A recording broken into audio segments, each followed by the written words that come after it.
अस्सलाम वालेकुम students, welcome to my YouTube channel.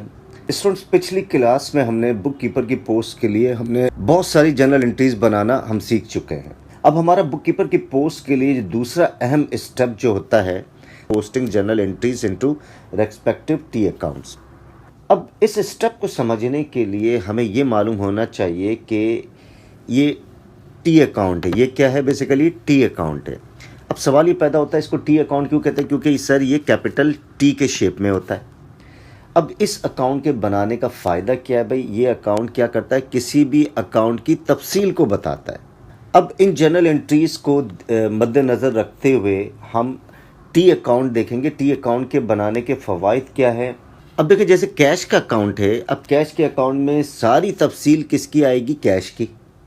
Cash की तफसील क्या होती है? कैश की तफसील क्या होती है? कैश कब आया, कैश कब गया, ये इसकी डिटेल्स है। अब देखें, जैसे और हमने ये जो अकाउंट बनता है ये जर्नल एंट्रीज़ के बेस पे बनता है। और ये जर्नल एंट्रीज़ कैसे बनी? कैश, डेबिट, कैपिटल, ये सब चीज़ें आप सीख चुके हैं। मज़ीद हम इसकी तफसील में नहीं जाएंगे।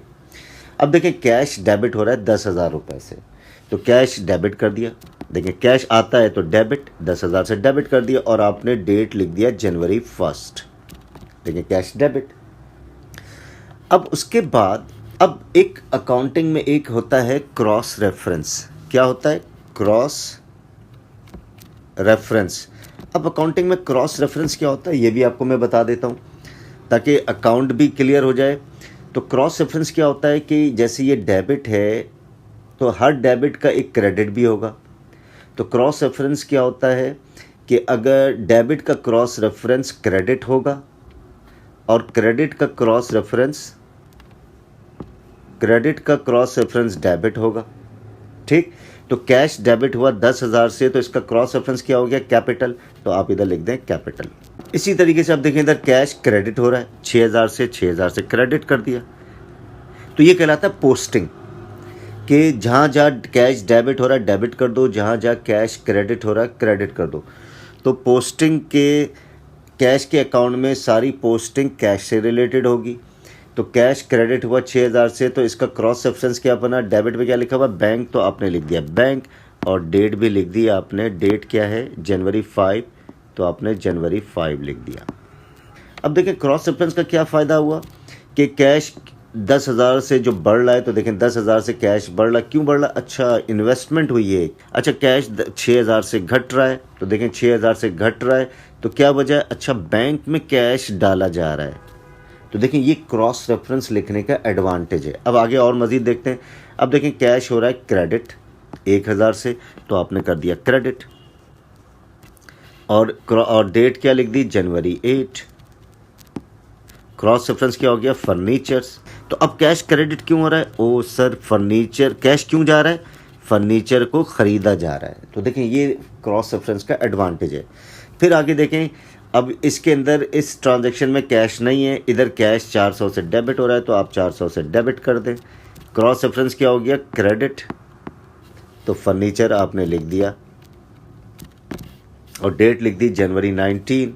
अब कैश क्यों बढ़ रहा है भाई? अच्छा सर, फर्नीचर को बेच दिया गया कुछ हद तक। फिर कैश डेबिट हो रहा है 1,500 रुपये से, तो फिर 1,500 मज़ीद डेबिट कर दें। अच्छा, क्रॉस रेफरेंस हो गया बैंक और डेट लिख दी जनवरी 23। अब कैश क्यों बढ़ रहा भाई 1,500? ओ सर, ये कैश क्यों बढ़ रहा? बैंक से निकाला जा रहा है। अब हम इसको बैलेंस करना सीखेंगे। अब जब बैलेंस करना सीखेंगे तो हम देखेंगे किस साइड की रकम बढ़ी है। तो 10,000 प्लस 400 प्लस 1,500, तो ये हो गए 11,900। तो इसको बैलेंस कैसे करते हैं? कैश के अकाउंट को जिस साइड की रकम बढ़ी हो उसको हमने टोटल कर लिया, तो ये आया 11,900। यही अमाउंट इसी के पैरेलल, इसी के मतवाजी आपने लिख देना है 11,900।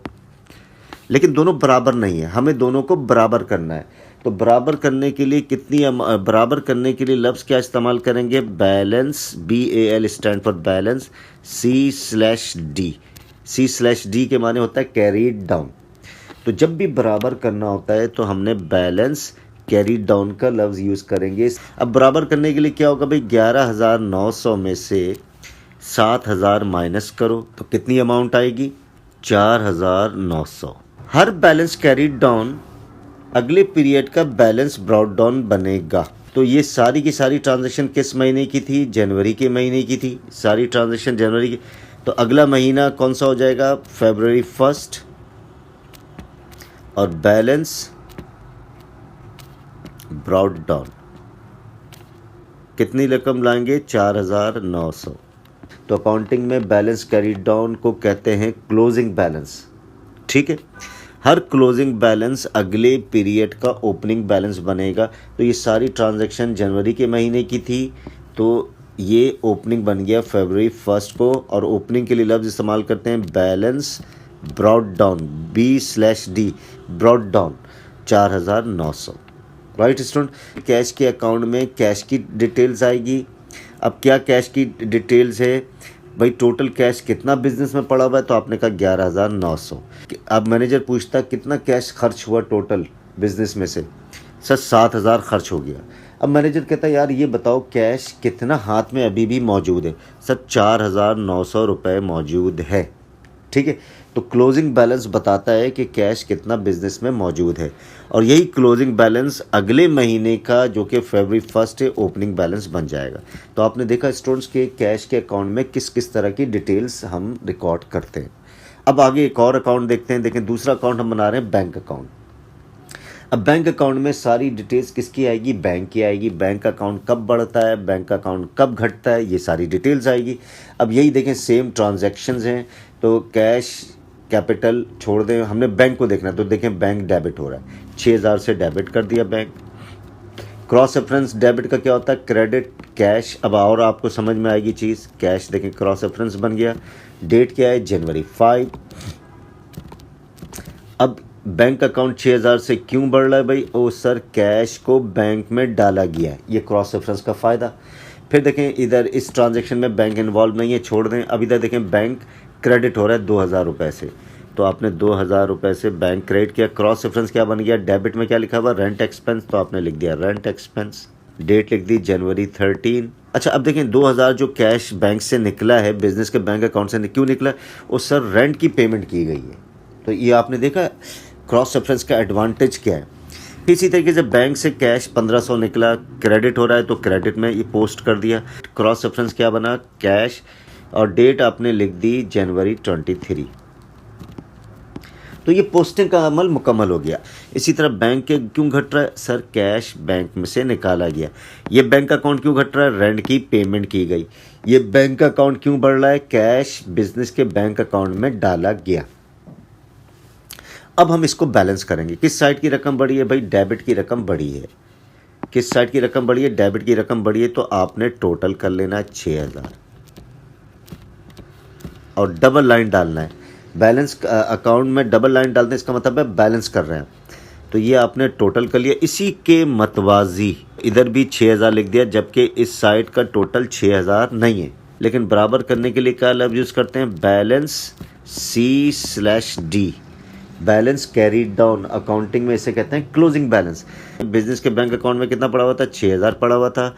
3500 निकाल लिए। टोटल कितने आ गए? 3500 निकाल लिए गए। अभी कितने पड़े हुए हैं?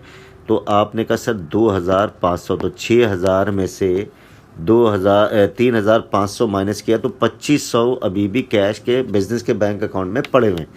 यही कैरी डाउन अगले पीरियड यानी Feb 1 बैलेंस ईयर भी लिख दे अगर मेंशन हो, बैलेंस ब्रॉट डाउन 2500। तो इस तरीके से टी अकाउंट की बैलेंसिंग होती है। तो अब देखिए बैंक के अकाउंट का फ़ायदा क्या हुआ? टोटल मैनेजर पूछता है भाई टोटल कैश कितना बिजनेस के बैंक अकाउंट में पड़ा हुआ था? तो आपने कहा सर 6000 टोटल पड़ा हुआ था। कितना कैश बिजनेस के बैंक अकाउंट से निकल गया? सर 3500 निकल गया। अभी भी कितना कैश बिजनेस के बैंक अकाउंट में पड़ा हुआ है? तो देखें 2500 यानी 2500 पड़ा हुआ। ये क्लोजिंग बैलेंस से पता चला। यही कैरी डाउन अकाउंटिंग का रूल क्या है? जो क्लोजिंग बैलेंस होता है वो अगले पीरियड का ओपनिंग बैलेंस होता है। तो ओपनिंग बैलेंस यहाँ पर लेकर आ गए डेबिट पे, और ओपनिंग के लिए क्या लफ्ज़ यूज़ करेंगे? Balance brought down. ये बेसिकली ये डेबिट का बैलेंस था, सिर्फ बराबर करने के लिए यहाँ से यहाँ लेकर आए, बराबर करने के लिए। तो ये डिज़र्व करता है कि वापस अपनी जगह पे जाए। तो देखें ये डेबिट पे चला गया।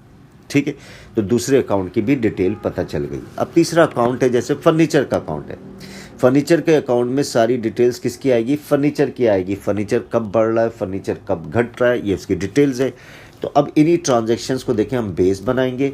तो फर्नीचर इस ट्रांजैक्शन में फर्नीचर नहीं है, इसमें भी नहीं है, इसमें है। देखिए फर्नीचर डेबिट हो रहा है 1000 से, तो 1000 से डेबिट कर दिया। अब फर्नीचर का क्रॉस रेफरेंस डेबिट है, तो क्रेडिट क्रॉस रेफरेंस बन गया, तो कैश लिख दिया। डेट लिख दी जनवरी 8। अब फर्नीचर 1000 से बढ़ रहा है। फर्नीचर क्यों बढ़ रहा है सर, ख़रीदा गया है। देखें कैश गया सर, ये ख़रीदा गया है कैश पर, तो फर्नीचर बढ़ गया। क्योंकि फर्नीचर बढ़ता कैसे है, ख़रीदने से, घटता कैसे है, बेचने से। तो अब फर्नीचर का इसमें नहीं इन्वॉल्व है। इसमें देखें फर्नीचर जनवरी 19 लिख दिया, जनवरी 19। फर्नीचर का क्रेडिट हो रहा है 400 से, तो क्रेडिट कर दिया। क्रॉस रेफरेंस क्रेडिट का क्या होता है, डेबिट। डेबिट में क्या लिखा हुआ है, कैश। तो फर्नीचर क्यों घट रहा है, ओ सर कैश पर बेच दिया। क्यों बेच दिया, एक्सेस होगा, जायद हो जा, फर्नीचर जमा हो गए होंगे। तो अब हमने इसको बैलेंस करना, और इसके अंदर फर्नीचर इन्वॉल्व नहीं है इस ट्रांजेक्शन। अब हमने टोटल करना, किस साइड की रकम बढ़ी है सर, टोटल कर रहे हैं तो किस साइड की रकम बढ़ी है सर, डेबिट की रकम बढ़ी है। तो डेबिट का टोटल करिए 1000। इसी के पैरेलल आपने 1000 इधर भी लिख दिया, क्योंकि क्रेडिट का टोटल सिर्फ 400 है, बराबर नहीं। बराबर करने के लिए कितना लाएंगे लफ्ज़, बैलेंस। यही देखें वही वो लफ्ज़ इस्तेमाल करो, बैलेंस कैरीड डाउन। कितना लाएंगे भाई, 1000 में से 400 माइनस कर दो, तो 600 लाएंगे। ये तरीका है।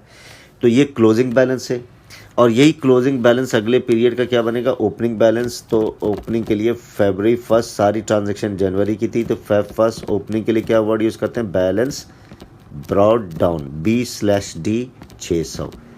इसको इधर नहीं लिखेंगे, सही है, नीचे लिखना है हमने, डबल लाइन के नीचे। तो अब फर्नीचर के अकाउंट का बैलेंस कैसे किया, जिस साइड की रकम बड़ी थी टोटल कर लिया 1000, यही अमाउंट इधर भी लिख दिया, और डबल लाइन डालना है बैलेंस के लिए।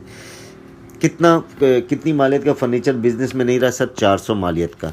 कितनी मालियत का फर्नीचर अभी भी बिजनेस में है सर, 600 मालियत का। यही फर्नीचर अगले पीरियड में डबल लाइन के नीचे लिखना है। तो स्टूडेंट्स आई होप आपको ये अकाउंट की अफादियत क्या है, अकाउंट क्यों बनाया जाता है, इसकी तफसील क्या होती है, ये सारी चीज़ें आई होप आपको ये बहुत अच्छे तरीके से समझ में आ गई होगी। Still if you have doubt you can write on a comment box. इंशाल्लाह अगली वीडियो में मज़ीद इसकी तफसीलात के साथ हाजिर होंगे। उस वक्त तक के लिए खुदा हाफिज़।